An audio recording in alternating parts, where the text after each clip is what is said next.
This is Bramble Hog, and I'd like to be starting a series today called How's the Homestead Going? Now, I got my feet in mostly agriculture and a couple other hobbies involving nature and the old-fashioned ways of doing things. First set of videos here are from Thursday, April 3rd, starting with planting potatoes. So I just wanted to show you real quick me cutting this thing, all right? So I just grab my knife. It's pretty dull, but I get in between those two heads. I forget what they're called. But just cut it in half, and these are gonna use this potato as fuel to grow roots. Now this is the head. Okay, so this is gonna grow up to get to the stalk and the leaves. So you face this up, whatever direction it's pointing. Usually, that's the best way to do it, is face it pointing up, you know? So put it in the dirt like that. And that's what I'm gonna do right here, is just put it in the dirt, just like that. So that's maybe a few centimeters below the surface right there. And you can see I have a whole lot of grass in here, but that's not really a big deal. For other plants it might be, but this should be fine. The grass is, most of it's gonna die, and anything else that does grow. So yeah, I just turn it over, put it in there. All this land has been tilled, and I made sure to add a lot of sand in here, some sand that I got. I added it in the top, and then I tilled this with the tractor to make sure that it's loose, because this soil, it gets very, very hard. The soil gets super hard over here. So take a look at this, right? It just rained, so it's at its wettest. See how hard that is? Even when it's wet. Right now, this is the softest it gets. And trust me, when it dries out, it's just like a rock. It is no different than a rock, really. It is really similar to that sort of feeling. So, because it has a lot of clay. You didn't really get a good idea of me kicking it, but yeah, the sand is really necessary over here.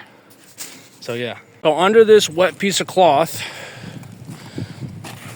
is my earthenware kiln, right here.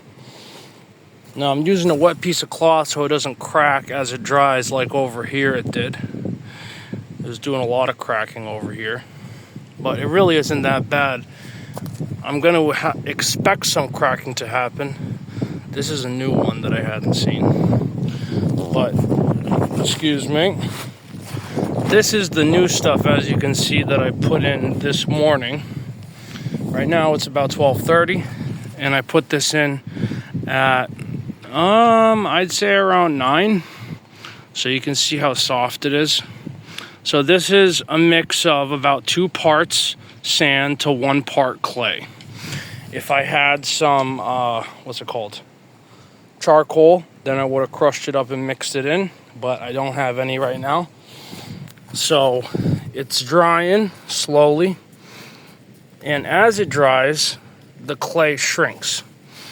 Now the mixture I'm using is an earthenware mixture to make this kiln, just out of the materials I find on the property.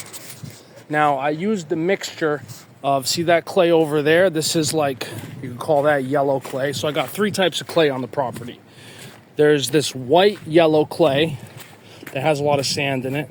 It's probably from the clay and gravel mixture that's been used to make the roads on the property here. That's kind of collected in this area over here. That's probably what that is. I don't think this is naturally found here. But I have a lot of this red clay that I'm gonna go show you right now. So I'll turn on the light. I don't know if that's gonna help. Not really. So this is the red clay that's been sifted, okay? This I sifted. The red clay here has a lot of silt in it. It has a lot of sand and it has a lot of silt in it. So this I have to mix with a pure source of clay, or I have to do some kind of way to make it more pure that isn't just dry sifting. Dry sifting is you basically just crush up the clay, which, here's an example. This is like a source of where I get it from. This is that same clay, except this is how I harvested it. In these pieces I just pull out of the earth. These are really hard. See that? See how hard it is for me to break that apart? I'm bashing it against it. And that's how you can actually get it apart and get it into pieces. So I got it in the wheelbarrow and I'm smashing these pieces together to get it to break apart. And then I just put it through a strainer. Once it's like that, I strain it, I shake the strainer, this one right here with this size mesh, like a regular strainer. It's not really small, fine strainer. And by doing that, I let in some coarse grains of sand, and obviously the silt, and the particles of clay. Now it goes, sand is the biggest particle, then silt is in between clay and sand, and then clay is the smallest particles. So clay is what's known as a plastic texture. It has plastic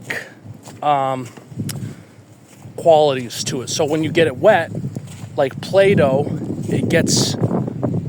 it sticks together. That's what plastic apparently means, you know? So that's what I'm doing here. I'm mixing 2 parts of sand. I have coarse sand over there. You can't see it, but it's behind my barn. And I have 2 parts of sand to 1 part of clay. All right? 1 part of that. Really, I put less than 1 part of that to 2 parts of the sand, because that stuff that I'm adding, most of this is that tan white clay I got. That's from probably the runoff of this gravel clay mixture that's been used to make the roads here. But I also have some blue clay that I can show you that was that I found when there was a line that was being dug. There's a bunch of water lines that were being dug over there where Sarjo's mobile home is, right? And with the heavy machinery, with the bucket, he pulled up this big scoop of beautiful, deep ocean blue clay. And I said, wow, I have to get some of this. And he pulled up a bunch of that stuff. So it's probably still sitting under there, under that road. But yeah, I was amazed at the quality of it. It's really pure clay. And I also mixed a lot of that in here. So it came out, I'm pretty sure, to a 2-to-1 ratio mixture. Now, I had the cloth over top of it to make it dry slower so it doesn't crack as much. Because when the sun is out, then it's going to dry too fast and it's going to crack like this did. This, I dried in the sun, this part here. First, I put down the pad in the middle, which dried slowly, so it didn't really crack that much. Then I just put in this, like, maybe it's like a third of the whole ring structure. And then this morning I put in the other 2/3 and a little bit extra over here, as you can see. And this rock came loose. And so the reason I'm making this rough, and the reason I'm putting these, I call them teeth, these rock teeth in here, is because this is just the first layer, okay? So, I totally forgot to make a fucking entrance. Good thing I'm talking about it, because I'm going to have to take about these many rocks out right here and make an entrance for the thing. Thank God I'm making a video, because this would have hardened up and I would have had to break it apart to do this.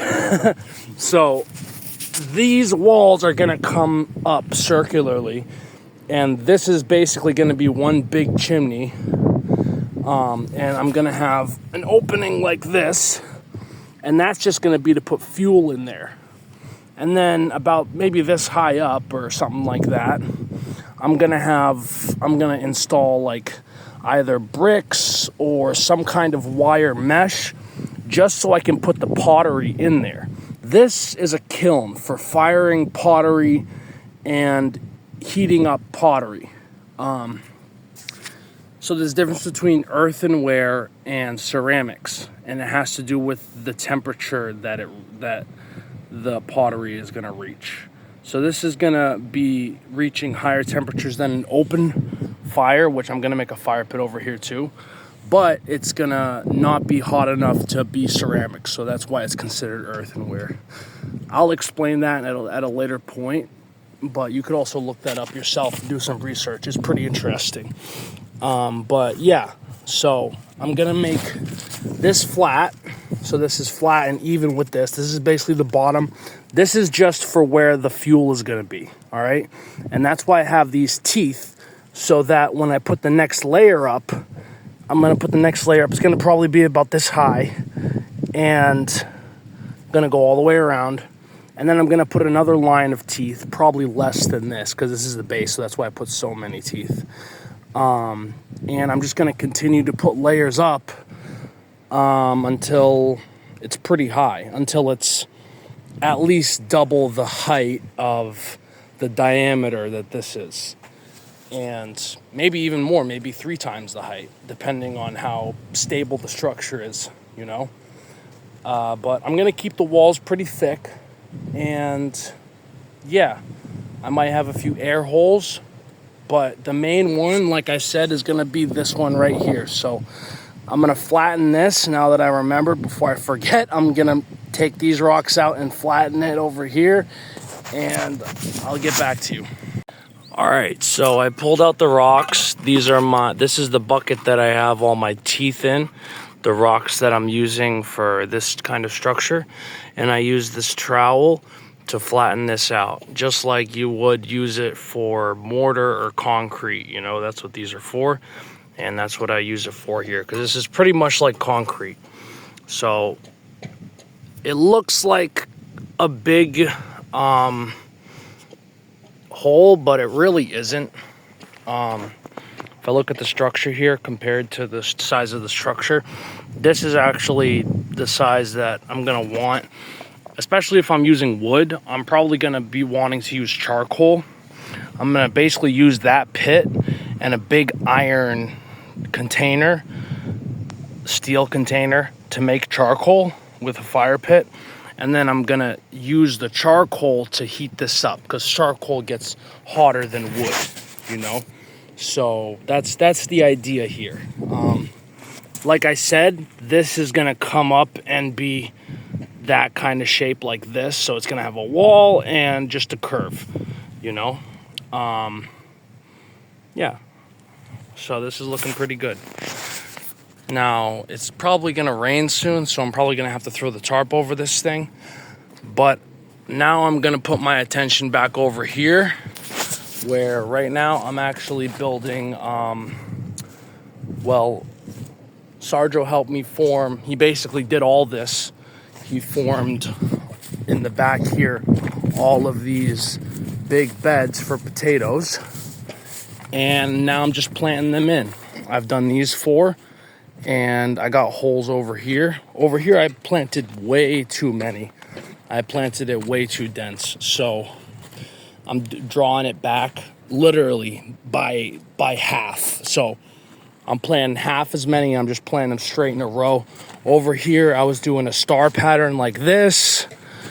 Not really a star pat. I don't know what to call that. Like boom, boom, boom, boom, boom, boom.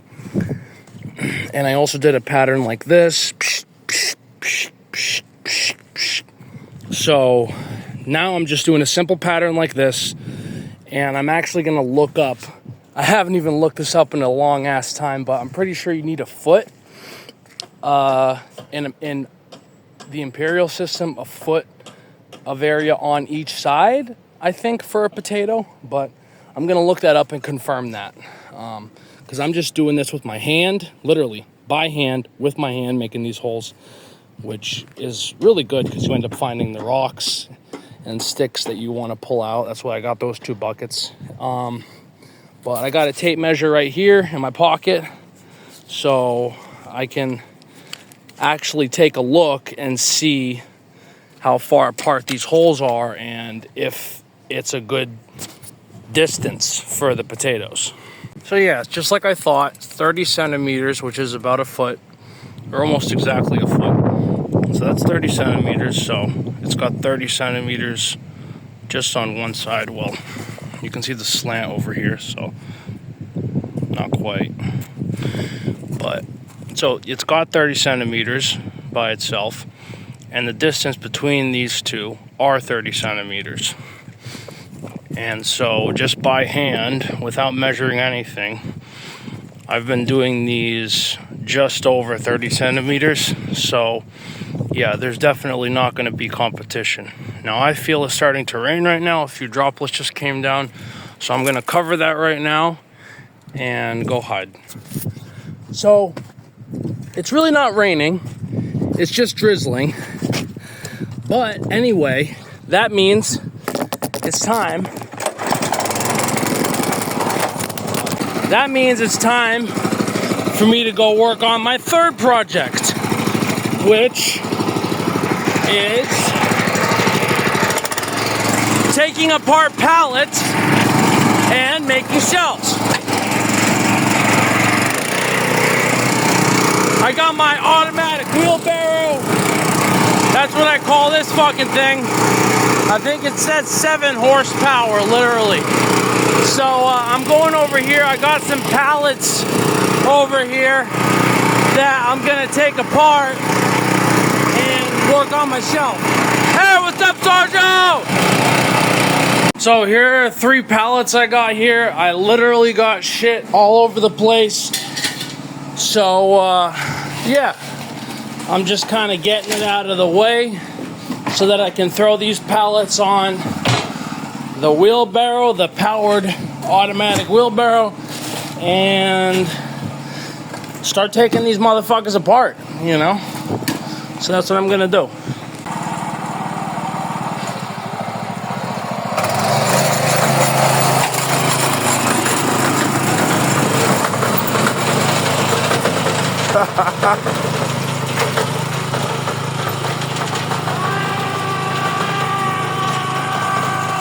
All right, so mission accomplished. I got the pallets inside my barn. I'm trying not to break this thing. I broke that thing in half. But yeah, so I'm just gonna close my gates here, or at least this one and the back one, so that we don't get rain inside the unit over here. I'll leave the water can out. Oh yeah, I got that tool there. But anyway, so while it's drizzling out here, you know, in the local town, I live in the town Freshienda. So on the news or on the weather forecast, it might say it's raining, but it's really not raining where I am. But in the town it is. And it just starts raining so quickly over here. Now you can hear it starting to pour. It's gonna pour in a second at least. Yeah, see, look at that. Boom, all of a sudden, the rain just starts coming down like that. You know? Look, see? See that? It just starts coming down like crazy. So, that's how it is in this area. In the mountains, as much as you can call it that. So I got my little beginning of earthenware kiln protected, nice and protected. I want to eventually get like 4 posts up and like a metal roof on that thing.